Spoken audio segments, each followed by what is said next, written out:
बोधिचेती संस्था खुर्द सावरी राजेगाव एमआयडीसी तालुका जिल्हा भंडारा येथील पूजनीय भदंत डॉक्टर धम्मदीप यांचे अल्पशा आजाराने निधन झाले। ते बोधिचेती संस्थेचे अध्यक्ष आणि संस्थापक पूजनीय भदंत डॉक्टर धम्मदीप यांचा जन्म 23 मार्च 1947 रोजी पिंपळगाव खांबी येथे झाला। त्यांनी दिनांक 17 एप्रिल 1972 ला पूज्य भदंत चंदिमा म्यानमार यांच्या आचार्यात तर कामवाचाचार्य पूज्य भदंत डोडमगुण रेवत महाबोधी सोसायटी सारनाथ यांच्या हस्ते उपसंपदा ग्रहण करून 53 वर्षापर्यंत धम्म प्रचार प्रसार केला। दिनांक 2 जानेवारी 2026 रोजी शासकीय रुग्णालय भंडारा येथे वयाच्या 89व्या वर्षी रात्री त्यांनी अखेरचा श्वास घेतला। जिल्ह्याचे ज्येष्ठ भदंत शिलभद्र यांच्या मार्गदर्शनात संस्थेचे सहसचिव भदंत बोधिरत्न यांच्या हस्ते आणि अखिल भारतीय भिक्षू संघाचा उपस्थितीत पूज्य डॉक्टर भदंत आनंद कौशल्यायन परिसर चिखली हमेशा राजेगाव खुटसावरी येथे त्यांचा अंत्यसंस्कार करण्यात आला आहे। बोधिचेती विहाराच्या परिसरात त्यांच्या समाधीचे निर्माण करण्यात आले। यावेळी महाराष्ट्रातील भिक्षू संघाचे भंतेगण मोठ्या संख्येने उपस्थित होते, तर समता सैनिक दलाच्या वतीने त्यांना सलामी देऊन मानवंदना देण्यात आली। यावेळी भंडारा, नागपूर, गोंदिया जिल्ह्यातील धम्मसेवक तथा बौद्ध उपासक उपासिका मोठ्या संख्येने त्यांच्या अंतिम दशक्रियेत दरम्यान उपस्थित होते। महाराष्ट्र लाईव्ह न्यूज पत्रकार सरोजिनी भुयर, भंडारा।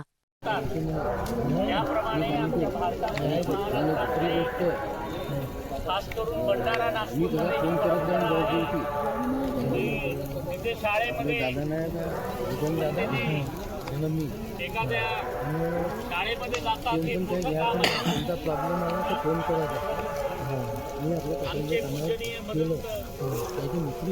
मुख्याध्यापक राहिलेले भंडारा जिल्ह्याचे डॉक्टर भदंत आनंद कौशल्यायनजींचे विद्या विभूषित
आता गाडीवर मोबाईल नंबर नाही तर इमर्जन्सी QR कोड लावा, जे तुम्हाला अडचणीच्या वेळी मदत करेल।